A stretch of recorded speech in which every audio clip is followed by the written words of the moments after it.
Muy buenos días. Estamos continuando la jornada. Sean todos ustedes bienvenidos. Vamos a iniciar con este módulo. Antes de eso, recordarles, por favor, que la calidad de la transmisión está siempre relacionada con el internet que cada uno de ustedes disponga para la conexión. Le recomendamos que trate de conectarse a una red Wi-Fi estable, así su señal será de mejor calidad. Si se interrumpe la transmisión, por favor presione reconectar. Inmediatamente después retornará a la conferencia. Las preguntas y consultas a los speakers las podrá enviar por el chat. Si usted está conectado desde una computadora, este se encuentra hacia el lado derecho, y si está conectado desde un celular, en la parte baja del mismo. Sean ustedes bienvenidos. Continuamos. Con mucho gusto presentamos a los moderadores, la doctora María José Muñoz y el doctor Fernando Checa. Adelante. Buenos días a todos los colegas que nos acompañan en esta nueva reunión del BOA, reuniones que se hacen cada año. Como moderadores, ustedes pueden leer que está la doctora María José Muñoz y mi persona. Espero que disfruten de las charlas, ya que enfocan desarrollos terapéuticos en cáncer de riñón y de próstata. De hecho, esto va a despertar en todos nosotros inquietudes, por los que solicitamos nos hagan las preguntas pertinentes para que sean resueltas de esto por los expositores. Me voy a permitir dar la palabra al doctor Miguel Herbes, quien es especialista en oncología médica de la Universidad Autónoma, graduado en la Universidad Autónoma de Madrid. Es doctor en medicina, graduado en la Universidad de Cuenca, médico tratante del Hospital del Río, y tiene mucha actividad universitaria en la Universidad de Azuay. El tema que va a presentar es el análisis final del estudio denominado Keynote 426, que hace una comparación entre pembrolizumab más axitinib versus sunitinib como tratamiento de primera línea para cáncer de riñón de células renales. Con ustedes dejo el micrófono, iba a decir el podio, pero no sé si es que estás presencial. Miguelito, dejo el micrófono al doctor Miguel Herbes.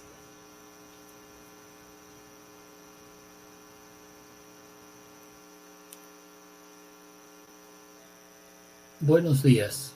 Un saludo a los asistentes y una felicitación a los organizadores de este evento, como también un abrazo de felicitación a la directiva de la Sociedad de Oncología, en la persona de Tania Soria, por todo el trabajo realizado, por los esfuerzos que han tenido que poner en marcha para lograr los objetivos que hemos tenido en este periodo de trabajo. Hoy vamos a presentar la comparación de pembrolizumab más axitinib frente a sunitinib como terapia de primera línea para el tratamiento de carcinoma de células claras renales en estadio avanzado. Son los resultados del seguimiento a largo plazo, el seguimiento final de 42 meses del Keynote 426. En el primer análisis intermedio del Keynote 426, pembrolizumab más axitinib ya demostró una mejoría significativa en comparación con la monoterapia con sunitinib en pacientes sin tratamiento previo con carcinoma de células claras renales avanzado. El seguimiento prolongado, con una mediana de 30.6 meses, continuó demostrando una eficacia superior de pembrolizumab más axitinib frente a sunitinib en esta población de pacientes.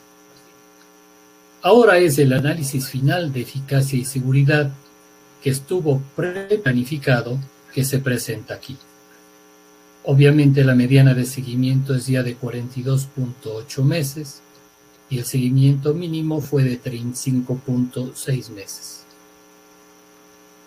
Este estudio randomizó 432 pacientes a la rama de pembrolizumab más axitinib y 429 a la de sunitinib. El objetivo primario fue doble: sobrevida global y sobrevida libre de progresión en el grupo con intención de tratamiento. El objetivo secundario clave fue tasas de respuestas y otro secundario, seguridad. Se eligieron a pacientes con cáncer de células claras en estadio 4, recién diagnosticado o recidivante, sin tratamiento sistémico previo en la enfermedad avanzada, con enfermedad medible según los criterios RECIST. Se estratificaron fundamentalmente en dos grupos de riesgo favorable, intermedio o pobre, y por región geográfica. El grupo de riesgo internacional se basa en 6 factores que se toman en cuenta, como son: menos de un año desde el momento del diagnóstico hasta la terapia sistémica, estado funcional menos de 80%, hemoglobina menor al límite inferior de lo normal, calcio mayor al límite superior de lo normal, neutrófilos límite superior de lo normal y plaquetas mayor al límite superior de lo normal. Se considera de riesgo favorable a aquellos que no tienen ninguno de estos factores, de riesgo intermedio cuando tienen 1 o 2 factores, o riesgo pobre cuando tienen 3 o más factores. 861 pacientes se randomizaron inicialmente con un seguimiento de 42.8 meses. Sin embargo, fueron tratados 429 con pembrolizumab más axitinib y 425 con sunitinib. Salieron o descontinuaron el tratamiento por progresión, por criterios y decisiones médicas, por no adherencia al tratamiento, por negatividad del paciente. Las características de los dos brazos se muestran aquí. Son homogéneas. Son homogéneos tanto en edad como en sexo, como en la región en donde se enrolaron, como en las características del riesgo, también en los que tienen histología sarcomatoide, en los que tenían PDL1 positivo, en los que tenían 2 o más sitios de metástasis, y también en aquellos que se había hecho previamente nefrectomía. Son 2 grupos en cada rama que tienen más o menos parejos sus características. Cuando descontinuaron el tratamiento, recibieron alguna terapia. 349 lo hicieron en la rama de pembrolizumab axitinib y 385 en la de sunitinib. ¿Qué terapia recibieron? El tipo de tratamiento pudo ser anti-PDL1 o pudo ser antiangiogénico. ¿Cuál fue la sobrevida global, que fue el objetivo primario en el grupo de intención de tratamiento? 63% para la combinación, 54% para el grupo de sunitinib. Hazard radio de 0,73 con una P muy significativa. ¿Cuál fue la sobrevida libre de progresión? Que fue el segundo objetivo primario. 29% para el grupo de la combinación y 15% para el de monoterapia.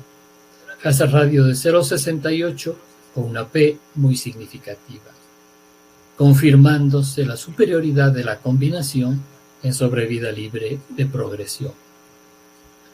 El objetivo secundario importante que analizó las respuestas demostró que en el grupo de pembrolizumab más axitinib se alcanzaron respuestas en el 60.4% de pacientes. En cambio, en el grupo de sunitinib, el 39.6% del grupo de pacientes, con una P muy significativa al comparar estos resultados. También las respuestas completas, las respuestas parciales, fueron superiores en la rama de combinación frente a la monoterapia. ¿Cuánto duró la respuesta? La duración de la respuesta fue realmente importante. Más de 6 meses en el 87% del grupo de combinación frente al 80% en el de sunitinib. Más de 12 meses el 71% frente al 62%, más de 18 el 58% frente al 45%, más de 24 el 48% frente al 37%, y más de 30 meses, que es un dato muy importante, el 44% frente al 32%. Cuando se buscó cuál fue la eficacia en los diferentes subgrupos de riesgo, se encontró que todos ellos se benefician del tratamiento, siendo la sobrevida global, incluso en el de riesgo intermedio y peor riesgo, muy importante, superior siempre a pembrolizumab y axitinib frente a sunitinib, 50 frente a 37, la sobrevida libre de progresión 13 frente a 8, y las tasas de respuesta 56 frente a 34.9. Hubieron efectos adversos relacionados con el tratamiento, y en el grupo de pembrolizumab más axitinib fue la diarrea más frecuente, la hipertensión también, y 2 efectos adversos de especial interés, como son el hipotiroidismo y el hipertiroidismo, fueron mayores en el grupo de pembrolizumab más axitinib que frente a sunitinib. ¿Qué podemos decir en el resumen y en las conclusiones? Que con una mediana de seguimiento de 42.8 meses, KEYNOTE 426 representa el seguimiento más prolongado de inmunoterapia combinado con un inhibidor de la angiogénesis para cáncer de células claras de riñón en primera línea avanzado. Pembrolizumab más axitinib continuó demostrando una mejoría en eficacia clínicamente significativa en comparación con sunitinib para el carcinoma de células claras renales avanzado sin tratamiento previo.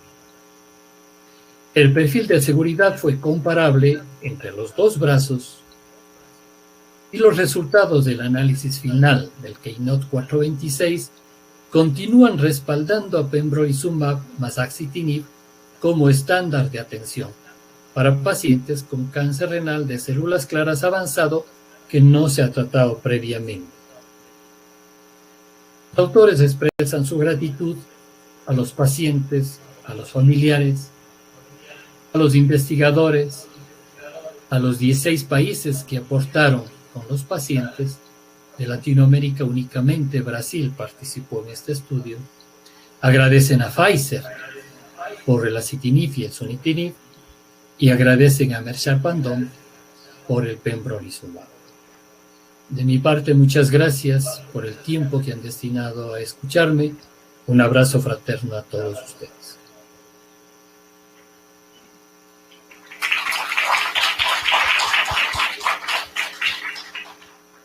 Muchas gracias, doctor Herves, por su presentación. A continuación, tenemos la presentación de la doctora Jennifer Zambrano. Ella es especialista en oncología clínica, médico tratante de Solca Portoviejo, miembro de la Sociedad Ecuatoriana de Oncología. El estudio a presentar es avelumab de mantenimiento en primera línea para el carcinoma urotelial avanzado, análisis de subgrupos clínicos y genómicos del ensayo Javelin. Bienvenida, doctora. Muy buenos días. Primero quiero agradecer a la Sociedad Ecuatoriana de Oncología por la invitación y por permitirme dirigirme el día de hoy a año y medio de estar en la virtualidad de manera presencial. Hoy vamos a analizar este póster presentado por Thomas Powles, que fue el investigador principal del estudio Javelin Bladder 100, que permitió colocar a avelumab, primera línea de mantenimiento en carcinoma urotelial avanzado, como un standard of care. En este póster, la idea es analizar los subgrupos clínicos y genómicos que se presentaron dentro del estudio.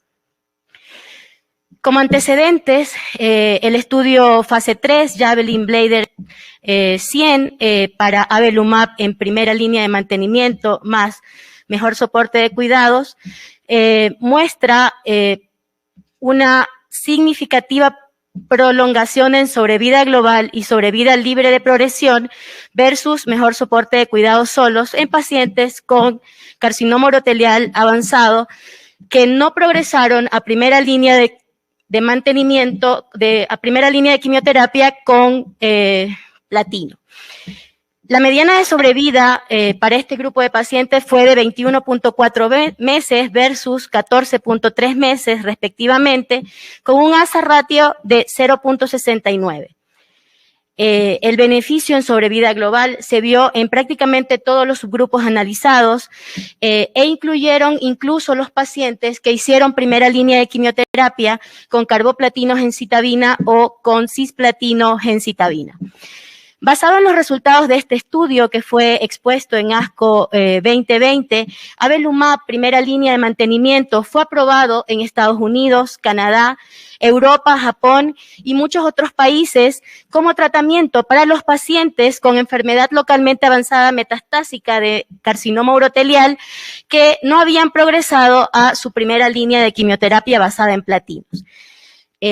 Avelumab primera línea de mantenimiento entonces es un estándar de cuidado en las guías europeas y americanas para ambos pacientes, cisplatino elegibles e inelegibles, y a pesar de que algunos inmunocheckpoint también fueron aprobados en primera línea como monoterapia para pacientes cisplatino inelegibles, estos fueron comparados con carboplatino gemcitabina.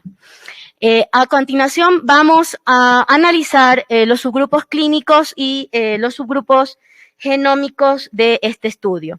Este es el estudio que randomizó 700 pacientes con enfermedad no resecable o metastásica de carcinoma urotelial que habían tenido respuesta completa, respuesta parcial o enfermedad estable, luego de usar su primera línea de quimioterapia con cisplatino gemcitabina o carboplatino gemcitabina, y estos fueron randomizados 1 a 1 a avelumab más mejor soporte de cuidados versus mejor soportes de cuidados solos. El endpoint primario de este estudio fue la sobrevida global y se analizaron todos los pacientes y también los pacientes PDL1. Estos pacientes iban a hacer tratamiento hasta progresión o toxicidad importante. Cuando se realiza el análisis de subgrupos, hay varios grupos clínicos que tienen relevancia. Dentro de estos están aquellos que tenían enfermedad en tracto urinario alto y en tracto urinario bajo. También se hizo una diferencia entre aquellos pacientes con enfermedad localmente avanzada o enfermedad solo nodal y pacientes que debutaban metastásicos de novo. En cuanto a los subtipos genómicos, nosotros sabemos que a lo largo de los últimos años, especialmente en adyuvancia y en neoadyuvancia, hemos tenido varios estudios y hemos podido clasificar a los subgrupos en 4 grupos principales, que son el luminal, de estos el luminal infiltrante y papilar, y el basal escamoso. Un tercer grupo importante estudiado en este subanálisis es el grupo que tuvo PDL1 positivo y utilizó como primera línea de tratamiento gemcitabina carboplatino. Como vemos en esta tabla, la mayoría de las características basales de los pacientes fueron bastante bien balanceadas a lo largo de todos los subgrupos clínicos. Aquí en esta parte estamos viendo solamente la parte de los pacientes con enfermedad en tracto superior y en tracto inferior, pero en realidad un poco la idea es ver que los grupos están bien balanceados, sin embargo, hay diferencias cuando analizamos uno por uno. En la primera parte de la diapositiva vemos los subgrupos clínicos y ustedes pueden observar cómo en el subgrupo de tracto intestinal bajo, es decir, aquellos pacientes que debutaban con carcinoma urotelial en la vejiga, les iba un poco mejor que aquellos pacientes que tenían enfermedad en tracto superior con avelumab más mejor soporte de cuidados. Hay que aclarar que todos los subgrupos se beneficiaron, todos los subgrupos clínicos. Sin embargo, el investigador, al hacer el análisis de los subgrupos, a pesar de tener una muestra pequeña, observó que los pacientes que tenían enfermedad en tracto alto tenían menos porcentaje de PDL1 positivo, y creemos que eso también influye en que les haya ido mejor o peor en el análisis posterior. En cuanto al análisis de los pacientes que debutaban metastásicos y localmente avanzados, vemos que los pacientes que tenían enfermedad local y nodal les iba mejor que aquellos pacientes metastásicos que están en esta de aquí. Entonces, eso en cuanto al análisis de los grupos clínicos. Cuando entramos a analizar aquellos pacientes que hicieron cisplatino más gencitabina versus carboplatino más gencitabina, esta es tal vez una diapo la más interesante del póster según el investigador, porque nos permite observar cómo la sobrevida global y la sobrevida libre de progresión mejora ampliamente en los pacientes PDL1 positivo que utilizaban carboplatino y gencitabina como primera línea en estándar. Y quizás esto también es importante porque recuerden que cuando se aprueban en primera línea en cisplatino inelegibles PDL1 positivo, pembrolizumab y atezolizumab con los estudios KEYNOTE 326 e INDIGOR 130, estos pacientes fueron comparados con carboplatino gencitabina y tenían una sobrevida bastante similar. Y lo que estamos viendo acá es que tal vez, y esto es una hipótesis del investigador para abrir futuros estudios, tal vez podríamos pensar que es mejor intentar dar una primera línea de ataque con quimioterapia en estos pacientes borderline que necesitan iniciar tratamiento antes de dar monoterapia con inmunoterapia solamente. Este es el análisis de subgrupos genómicos. Recordemos que los subgrupos genómicos son el basal escamoso, el luminal infiltrante, el luminal y el luminal papilar. El más común es el luminal infiltrante y tal vez el más agresivo, pero con una respuesta más rápida, el basal escamoso. Y esto se debe a que al analizar las expresiones de los biomarcadores, vemos que en este grupo hay mayor cantidad de pacientes con PDL1 positivo y CD8 positivo, que son dos biomarcadores que se están estudiando no solamente para enfermedad metastásica localmente avanzada, sino también en adyuvancia y neoadyuvancia. El grupo al que no le fue bien fue al grupo luminal y creo que dentro del análisis de subgrupos de este estudio es el único grupo al que en el que encontramos en la línea, si lo vemos, perdón que les atrase es el único que está en la línea al comparar avelumab más mejor soporte de cuidados versus mejor soporte de cuidados. Finalmente, estas son las conclusiones del investigador.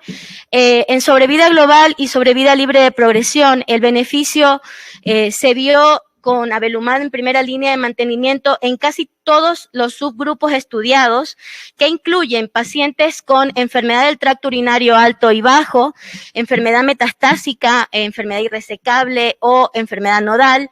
En el grupo PDL1 positivo, que realizó como primera línea gencitabina carboplatino, y en casi todos los subgrupos genómicos, a excepción del grupo luminal. Aunque este análisis no nos permite todavía colocar biomarcadores predictivos como estándar, sí nos abre una puerta para futuras investigaciones en cuanto a los subgrupos genómicos y a los biomarcadores. Muchas gracias.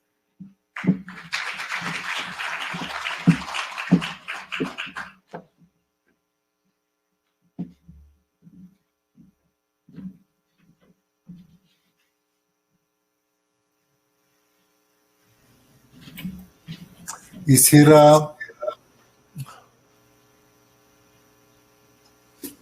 darle la bienvenida al doctor Diego Gómez de Colombia e indicarles que es un oncólogo clínico, máster en biología molecular, jefe médico del Instituto de Cáncer del Hospital Internacional de Colombia en la ciudad de Bucaramanga, Colombia, jefe del Centro de Investigaciones del Instituto del Cáncer, miembro de la Asociación Colombiana de Hemato-Oncología, miembro de la Asociación de Mastología Colombiana y, por supuesto, esperamos que sea miembro de ASCO y también miembro de ESMO.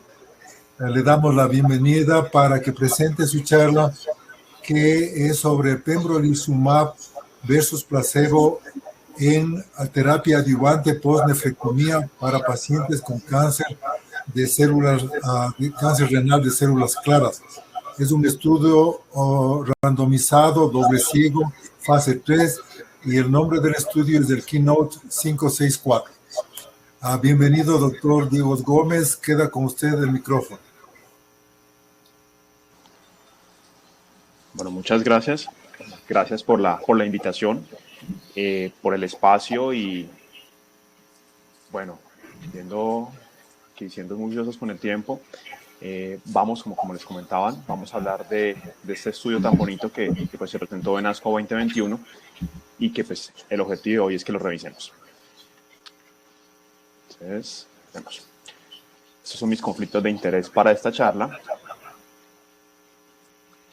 Y bueno, yo creo que cuando uno va a hablar de cáncer de riñón, y creo que es algo importante que tenemos que tener presente, es no solamente entender que vamos a hablar del estudio del 2021, pues presentado en ASCO 2021, el INO 564, como mencionaban ahorita en la previa, en la presentación, es un fase 3 doble ciego, está enfocado justamente en esos pacientes que necesitan una adyuvancia después de una nefrectomía. Digo que es importante ponernos en el contexto porque tenemos que tener claro la importancia de este estudio, entender obviamente que para nosotros que nos gusta la urooncología, vemos que casi un 40% de esos pacientes que consideramos de alto riesgo, después de una nefrectomía, tienen la posibilidad o el riesgo alto de presentar una recaída. Hasta la fecha, ningún tratamiento adyuvante está totalmente recomendado. Sabemos que todos los estudios que se han hecho hasta la fecha pues, han sido con terapias antiangiogénicas, tratamientos que se daban durante un año de tratamiento, mostraban un beneficio en sobrevida libre de progresión, pero sin tener realmente un impacto en la sobrevida global y si por el contrario había una alteración en la calidad de vida bastante importante por unas toxicidades que pueden llegar a ser molestas para los pacientes. Cuando uno ve eso y tiene en cuenta el beneficio que han mostrado los inhibidores del checkpoint en la segunda línea, en la primera línea, obviamente pues se genera indudablemente la importancia y el interés de coger estos medicamentos y extrapolarlos a un escenario de la adyuvancia. No solamente por el beneficio, sino también por ese perfil de seguridad que creo que todos hemos visto en las diferentes indicaciones que tenemos de estos medicamentos, que es bastante manejable. Entonces, sin más preámbulo, pues vamos al estudio, al Keynote 564. Creo que es un estudio muy clásico, un estudio fase 3, muy clásico, como digo, donde los pacientes estaban randomizando uno a uno entre un brazo placebo y el pembrolizumab, que era el medicamento comparador. El objetivo era ingresar a estos pacientes después de la nefrectomía. Los pacientes, lo más importante es que eran pacientes que estaban en muy buenas condiciones, como todos sabemos, y normalmente en esos pacientes se buscaba que tuvieran cierto riesgo de recaída. Entonces eran pacientes T2 o con un componente sarcomatoide, pacientes T3, T4 o con compromiso ganglionar. Importante, pues obviamente el estudio estaba sentado, su endpoint era la sobrevida libre de progresión. También era obligatorio mirar la sobrevida global y por supuesto al ser una adyuvancia pues hacían mucho énfasis en el perfil de seguridad. Algo bonito de ese estudio también fue el que incluyeron los pacientes metastásicos que se podían resecar. Entonces, acá lo vemos un poco más claro, como nos lo presentaron en ASCO, entonces, donde teníamos esos pacientes que ellos clasificaban y definían como esos pacientes de intermedio alto riesgo, que son esos T2, T3, sin compromiso ganglionar, los de alto riesgo y los metastásicos resecados. Con esos metastásicos, pues entendemos que fueron pacientes que se confirmaba que indudablemente, radiológicamente, después de la resección, no existía enfermedad radiológicamente medible. Y la cuestión era que los pacientes, después de su cirugía, 12 semanas después, ingresaban al estudio y recibían más o menos 17 ciclos de tratamiento, o sea, alrededor de un año.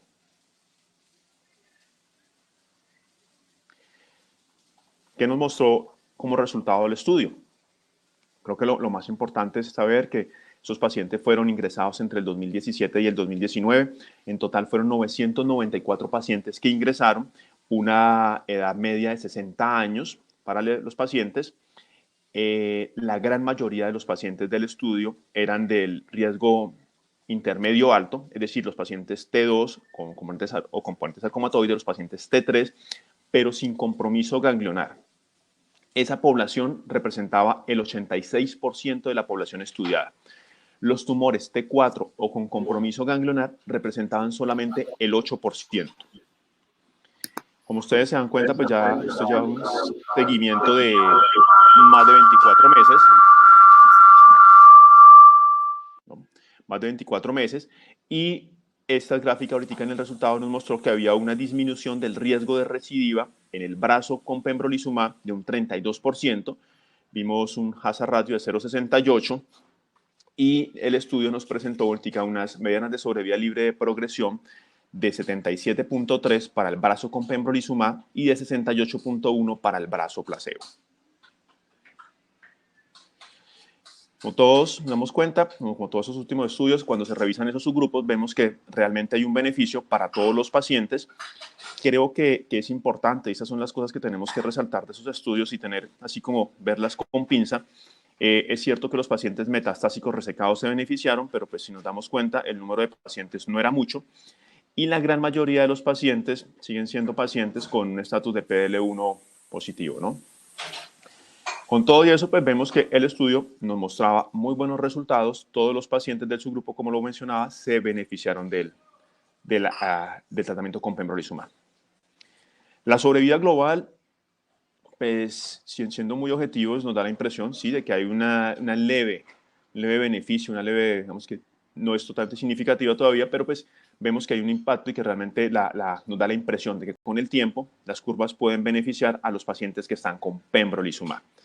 Creo que tenemos que esperar, justamente es el dato que todos estamos ansiosos por ver con el tiempo cómo se comportan las curvas. Cabe resaltar que así como la curva de Pembro está en una meseta, el placebo también, que muestra que pues esos pacientes no eran realmente tan de alto riesgo, por lo cual vemos que realmente van a vivir mucho y falta ver realmente qué impacto, qué tanto le estamos anexando a ese beneficio con la terapia de pembrolizumab. El perfil de seguridad fue claro, fue bastante beneficioso. Realmente no encontramos esas toxicidades grado 3, grado 4 o grado 5, que son las que realmente nos asustan. Entonces, demuestra que se extrapolan los resultados que hemos visto con la inmunoterapia en otros escenarios, donde vemos que el pembrolizumab pues, es una terapia bastante manejable. Se presentaron durante el estudio 50 fallecimientos, 18 estaban en el brazo de pembro y 33 estaban en el brazo control.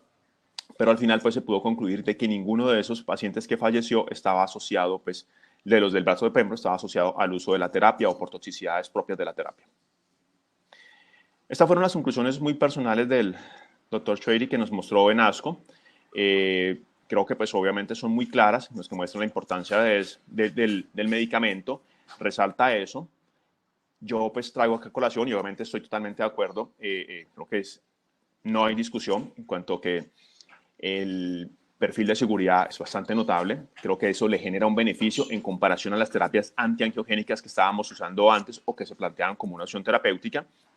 Indudable, como comentaron en ASCO, este es el primer estudio realmente que reporta con inmunoterapia en adyuvancia en cáncer de riñón un beneficio. Para mí creo que es fundamental esperar la sobrevida global. Creo que la sobrevida libre de progresión pues muestra muy buenos datos, pero pues creo que tenemos que esperar un poco más. Otra cosa que me parece que es muy importante es darnos cuenta que indudablemente la inmunoterapia en cáncer de riñón tiene una indicación que cada día es más clara. Insisto en que los escenarios metastásicos nos han mostrado y nos han cambiado muchísimo el paradigma de manejo de esa enfermedad. Pensaría que antes de pensar en si vamos a adoptar o no a Pembro como la adyuvancia, creo que se abre la puerta y personalmente me gustaría ver los otros inhibidores del checkpoint en este mismo escenario. Creo que sería interesante ver las combinaciones de inmuno-inmuno y ver realmente si el impacto o el beneficio puede ser aún mayor. Y al final, pues simplemente comentarles que creo que lo más importante es que realmente dejemos madurar los datos. Creo que a la fecha no tenemos un estudio realmente que nos venga a cambiar nuestra práctica clínica. Es muy interesante el hecho de que tenga una sobrevida libre de progresión. Vale la pena que cuando, pues, si adoptamos un tratamiento con pembrolizumab adyuvancia, seamos bastante concisos y bastante claros a la hora de escoger los pacientes. Creo que recordar siempre que los pacientes que ingresaron eran pacientes T2, T3, sin compromiso ganglionar, en su gran mayoría, que el porcentaje de pacientes con compromiso ganglionar o con una enfermedad de muy alto riesgo era muy bajito. Creo que son cosas importantes a la hora de ingresar un paciente a un tratamiento de esto. Siempre he pensado que cuando le proponemos un tratamiento a un paciente, tenemos que tratar de que realmente el paciente se ajuste lo más a los criterios de inclusión del estudio en el que vamos a reflejar nuestra terapia. Eso es lo que les quería comentar rápidamente. Bueno, muchísimas gracias por la invitación y pues cualquier pregunta, cualquier duda, quedo muy pendiente.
A recordar rápidamente cómo ha ido evolucionando el estándar de tratamiento para este tipo de pacientes. En el año 2013 tenemos que se manejaba únicamente la terapia de deprivación androgénica. En el año 2015 ya se aumentó docetaxel y a partir del año 2017 en adelante han habido varios estudios donde se han ido aumentando radioterapia al tumor primario, medicación como la palutamida, la enzalutamida, y este estudio que es abiraterona más prednisona. El estándar de tratamiento ha sido la terapia de deprivación androgénica más agonistas o antagonistas LH-RH y orquiectomía bilateral, más el uso de docetaxel a 75 miligramos metro cuadrado cada 3 semanas por 6 ciclos. Y los tratamientos experimentales, el uso de abiraterona, prednisona hasta progresión o intolerancia. Hay que tomar en cuenta que el docetaxel se utilizaba concomitantemente. La radioterapia se daba a la próstata en 74 grays en 37 fracciones. El diseño de este estudio, los criterios de inclusión son pacientes con cáncer de próstata, metastásico de novo, debían tener una o más lesiones metastásicas a distancia, vistas en un escáner óseo o en una tomografía, y un ECOG de 0 a 2. Requería el estudio mantener la terapia antiandrogénica y esta podía ser, se permitía su uso hasta 3 meses antes. Se estratificó a los pacientes con un ECOG 0 versus 1, 2. Los sitios metastásicos ganglionares, óseos o viscerales. El tipo de castración, si era orquiectomía, versus los agonistas o antagonistas del LH-RH. Y el uso o no de docetaxel. Los endpoints primarios fueron la sobrevida libre de progresión radiográfica y la sobrevida global. Hay que tomar en cuenta que para este estudio, la sobrevida global, los resultados saldrán más adelante. Y en cuanto a los endpoints secundarios, los más importantes era la sobrevida libre la supervivencia libre de la castración, la calidad de vida, la toxicidad y el tiempo de uso de la quimioterapia. ¿Qué fue lo que hicieron? El primer paso fue ver la interacción que había entre abiraterona y radioterapia, si es que había o no esa interacción. En este caso no hubo interacción, lo que permitió unir los dos brazos que tenían abiraterona. El segundo paso fue probar la abiraterona sobre la población general y el tercer paso fue probar abiraterona sobre la población de docetaxel. Aquí podemos ver el plan del análisis estadístico, asumiendo un hazard ratio de 0,60 en un grupo y de 0,62 en el otro, con un poder estadístico del 80%. El seguimiento de estos pacientes fue de 42 meses y las características principales fueron el tiempo de diagnóstico, la media, que fue de 2.3 meses en cada grupo. Tenemos que los dos grupos fueron muy similares, 589 pacientes en el estándar de tratamiento y 583 pacientes en el estándar de tratamiento más abiraterona.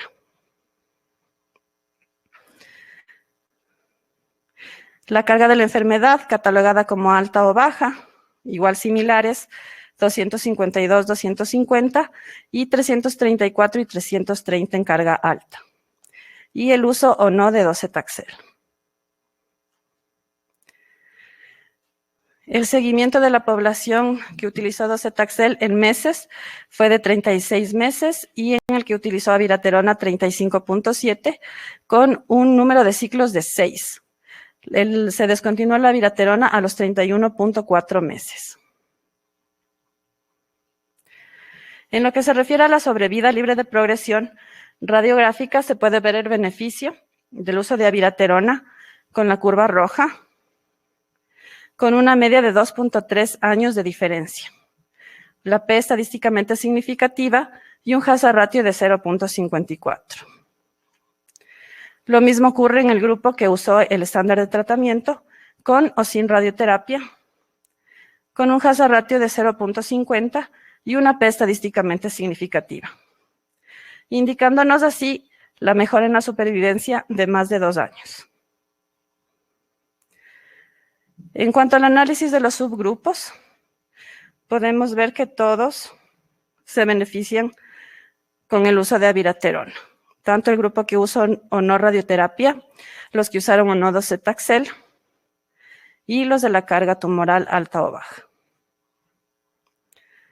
En cuanto a la sobrevida libre en los pacientes resistentes a la castración, se observó que el uso de abiraterona produce una mejora significativa con un hazard ratio de 0.40.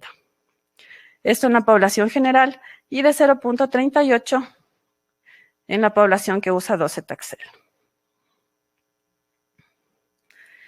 La adición de abiraterona también refleja resultados significativos en cuanto a la sobrevida libre de progresión clínica en los dos grupos. Se puede observar P estadísticamente significativas y los hazard ratio entre 0.54 y 0.50. La toxicidad fue uno de los endpoints que se valoró también después de los 6 meses y se obtuvo el 5% en cada grupo, que era lo que esperaban. En cuanto a toxicidad a nivel cardíaco, hipertensión y hepática, era mayor en el grupo de abiraterona, que es lo que produce también esa medicación. Y la toxicidad gastrointestinal y la fatiga se vio menor en el grupo de abiraterona. Como conclusiones tenemos que la adición de abiraterona al estándar de tratamiento mejora la sobrevida libre de progresión radiográfica en pacientes con cáncer de próstata metastásicos de novo. Todos los endpoints secundarios mostraron un beneficio significativo y los resultados de la sobrevida global que les decía se presentarán en un futuro. No hay toxicidad a corto plazo y el investigador se generó esta pregunta. Independientemente de los resultados de la sobrevida, la mejora significativa de 2.5 años podría presentarse como un nuevo estándar de tratamiento en los pacientes con cáncer de próstata. Esa es la presentación. Muchísimas gracias.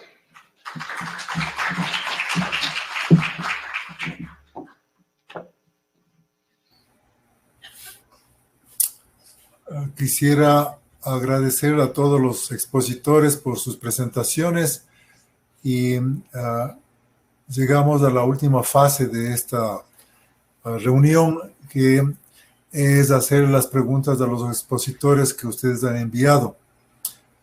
Quisiera iniciar una pregunta del doctor Milton Jara hacia el doctor Miguel Herbes, que dice: con los resultados indicados, ¿es adecuado el uso de la combinación de pembrolizumab y axitinib en población de riesgo favorable a pesar de no existir beneficio en el hazard ratio de sobrevida global y de sobrevida libre de progresión? Miguelito, tienes la palabra.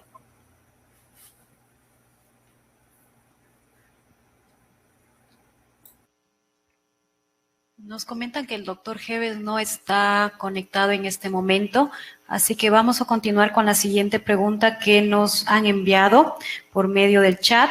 La pregunta es para la doctora Zambrano. En los resultados, el hazard radio de la sobrevida global en los pacientes que recibieron primera línea con gemcitabina más carboplatino y eran tumores PDL1 positivo es negativo. ¿Cómo impacta este dato en las conclusiones planteadas por el autor?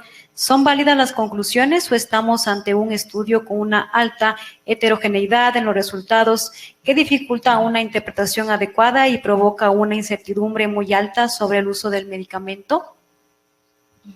Bueno, muchas gracias por la pregunta. Primero, el estudio Javelin fue presentado en su análisis final el año pasado en ASCO 2020 y ya es un estándar de tratamiento en todas las guías americanas y europeas.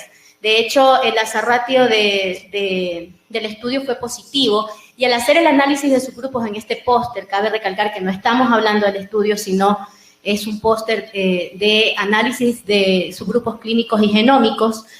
Cuando analizamos la curva de sobrevida, el hazard ratio del grupo que usó primera línea carboplatinos en citabina era de 0.67 y la sobrevida en meses es de 24 meses. Cuando la sobrevida global del estudio en la población, en toda la población de intención, es de 21.4 meses. Entonces, en realidad, sí fue positivo en ese grupo. De hecho, cuando yo mostré el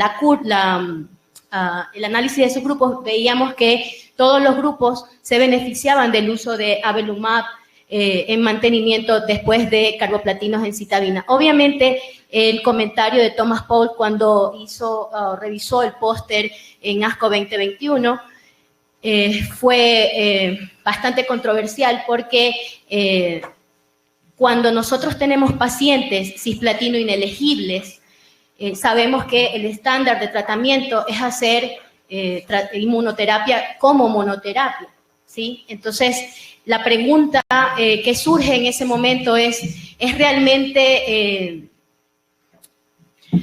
¿podemos realmente usar los criterios de Glasky o los criterios para elegir cisplatino en este grupo de pacientes? ¿O tenemos que intentar llegar a mejorar la función renal de nuestros pacientes y hacer que hagan una línea de quimioterapia y luego hagan mantenimiento con inmunoterapia. Es un planteo, o sea, es un planteo que hace el investigador, y hace 2 o 3 semanas tuvimos un perceptor con él y con el doctor Grande y nos hacíamos exactamente las mismas preguntas, presentamos algunos casos clínicos con algunos de mis compañeros que están acá y realmente dentro de las conclusiones del análisis del estudio está primero que es un estudio sólido y eso lo avalan las guías, y segundo que hay que intentar dar esa línea de ataque a los pacientes porque sabemos que el cáncer urotelial de vejiga es desde hace muchos años sensible a platino. Entonces, creo que no es un estudio que tiene o que deja dudas con respecto al tratamiento, más sí en aquel grupo de pacientes cisplatinos inelegibles. La duda sería, para mí, en mi criterio muy personal, es si el paciente es realmente inelegible o no. Muchas gracias, doctora, por su respuesta. No sé si de las personas que estamos presentes tenemos alguna pregunta, por favor. No, con respecto al doctor Zambrano. Muy bonita la presentación, realmente. Quisiera hacerle una pregunta, sabiendo que cuando se hace una comparación genómica de los pacientes, en nuestro medio realmente no disponemos de eso en cuanto a la estratificación de los pacientes, sabiendo que en los subgrupos de los pacientes luminales realmente no hubo respuesta. Entonces, ¿usted aplicaría para todos los pacientes esa terapia con mantenimiento?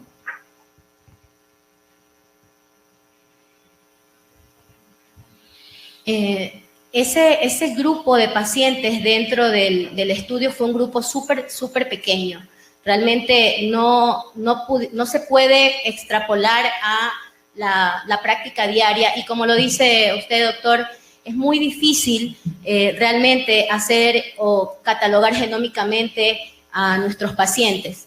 Entonces tenemos que también usar la lógica de la clínica y catalogar los pacientes de la mejor manera. Lamentablemente acá en Ecuador, y hablando ya de si haría o no haría el tratamiento en mantenimiento con avelumab, obviamente si tuviese la posibilidad lo haría inmediatamente porque el estudio lo avala, y aunque es un grupo, el único grupo que no se benefició y no tenemos la forma de hacer las pruebas genómicas, es un grupo pequeño. Cuando se presentó, creo que en el año 2018, en la revista Nature, los grupos genómicos, sabemos que el grupo luminal es un grupo pequeñísimo. El grupo más grande son los luminales papilares y los luminales infiltrativos. Entonces, si vamos a darle el beneficio a la mayoría de los pacientes, pues sí, obviamente lo haríamos. Muchas gracias, doctora. ¿Alguna otra pregunta tal vez del público?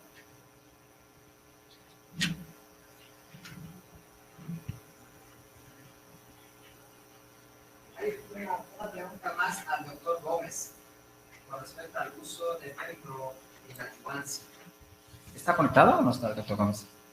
De Colombia. Sí está conectada. Sabiendo que lo que expresó al principio de la charla, él dijo con respecto a adjuvancia, los inhibidores de angiogénesis.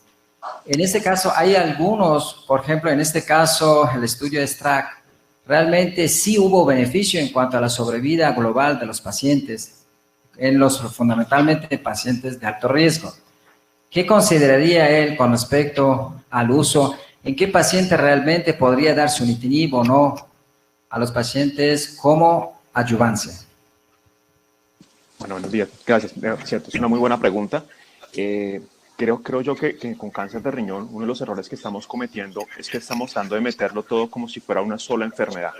¿Sí? De pronto simplemente a ratos clasificábamos un poco por el riesgo, pero cuando se hacen los estudios y cuando se hacen los diseños de los estudios, me parece a mí que parte del error que se está teniendo, o mentira, no es el error, es que al final el estudio está buscando muy buenos resultados. Y la población es eso, y justamente lo que mencionas es eso. Yo creo que deberíamos realmente impactarnos en ese tipo de pacientes. Me parece que los TKI son muy buenos, nos dejan un periodo libre, dan muy buenas respuestas rápidamente, pero yo la verdad no cierro la puerta para la inmunoterapia en esos pacientes, sobre todo pensando en esas respuestas más prolongadas. Pensaría yo que así como en la primera línea estamos impactando, y como ustedes lo veían en los estudios de antes, esas combinaciones de TKI inmuno son muy interesantes. Yo creo que podemos estar abriendo la puerta ya con la entrada de la inmunoterapia a esos escenarios de adyuvancia, a combinaciones que pueden ir, no solamente como lo mencionaba, al de inmuno-inmuno o de inmuno con TKI. Creería que en ese caso podríamos tener realmente un impacto más grande. Sobre todo que muchos de esos pacientes, como tú mencionas, de alto riesgo, a ratos, no sé a ustedes, pero le queda a uno la duda de si realmente no son metastásicos de entrada, simplemente que no alcanzamos a ver esas lesiones en los exámenes que usamos de screening, ¿no? Entonces, a nosotros nos ha pasado en particular en el hospital con el uso del PET scan, muchos pacientes que tomográficamente veíamos como R0, con el PET nos damos cuenta que hay enfermedad. Entonces, pienso yo, y estoy de acuerdo contigo, que en los pacientes de una enfermedad de muy alto riesgo, los TKI tienen todavía una puerta. Combinado me parece más interesante, pero creo que hay que darle tiempo a los datos.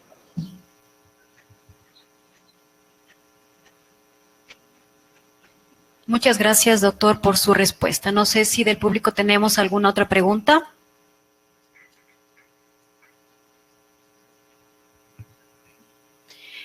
Bueno, muchas gracias. Agradecemos a todos los exponentes. Realmente toda la información que hemos escuchado en la mañana nos llena de satisfacción de saber que hay muchas cosas por hacer por nuestros pacientes. Agradecemos a todos por su asistencia en este momento y reitero mi agradecimiento también al doctor Checa por la presentación, por el acompañamiento en la presentación de los expositores.